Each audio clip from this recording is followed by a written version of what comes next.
Hello and welcome to Wyoming. We are traveling through eastern Wyoming, and you can already tell how the land looks a lot different than it did in the Midwestern states like South Dakota, where we just came from, or Minnesota, right? Or any of the other Midwestern states that we traveled to. Wisconsin, remember we looked at all of those farms, the beautiful agriculture land. Right here, you still see that in this section of the state, agriculture plays a pretty big role, right? But things are even more sparsely populated than they were in the Midwestern states. And you can see the land rolls a lot more. You can see the hills in the distance. Beyond that, you're going to get to the Rocky Mountains, because after all, Wyoming is one of the Rocky Mountain states, right? It's in that mini region that's inside the larger region, the West. But we've definitely crossed into the West now. Remember when we saw the Missouri River and that was the borderline for the land, even though it was in the middle of South Dakota and South Dakota was a Midwestern state, right? That here we're fully in the West, right? We're on the western side of the Missouri River. The land, right, has risen and has changed. So we've got lots of hills and lots of mountains. We're in the West region. Well, one of the other things to keep in consideration is the type of geography we're seeing right now.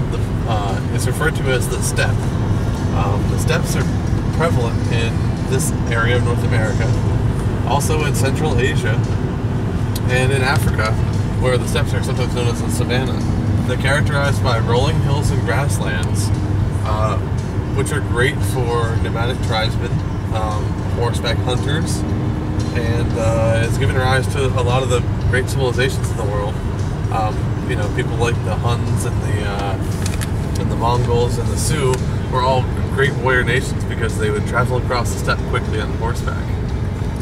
So that's why you see that this is the area of the Plains Indians, like the Sioux that Drew was talking about, right?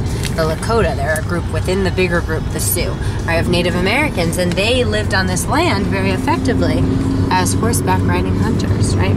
So the Plains Indians, they're the ones with the big headdresses with the feathers and with the teepees, right? And we know from 3rd grade that that's very different than the Native Americans that lived in our region, the Northeast, right? That they lived differently because their land was different. And this kind of land is great for nomadic life, right? Which means you move from place to place for horseback hunting. What do you think they hunted here? Drew knows. What they hunt here? Buffalo. Absolutely. And this area is also very controversial in the formation of our country. As we expanded west, we didn't want to give up the land to the Indians. Oh, let me rephrase that. The Indians didn't want to give up their land to the white people, the European descent. And so this is also the area of the Indian Wars, the Plains Indian Wars. So we're not all that far away from places like Wounded Knee and Custer's Last Stand, the Battle of Little Bighorn, etc. And in fact, if we were to film long enough, I'm sure you'd see little signs talking about the expeditions of various U.S. cavalry units and whatnot that occurred in the 1860s, 1870s, and 1880s. And we did an acting about that, or at least I hope we've done an acting about that now, right? How the Native Americans got pushed over and pushed over and pushed over because the American settlers wanted their land for agriculture, because it's so good for agriculture. But where did that leave them? That left them on reservations, right? Special places set aside for just Native Americans to live. But those reservations aren't in the beautiful farmland, right? The settlers took that over. They're stuck with the mountainous land, the land that's hard to farm, the land that nobody else wanted, right? And that there are so many wonderful things about our country, but there are also things like that we need to keep in mind that we didn't really do very well.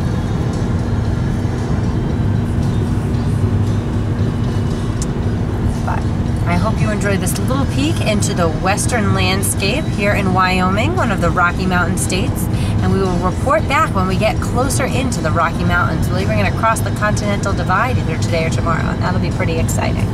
All right, see you soon.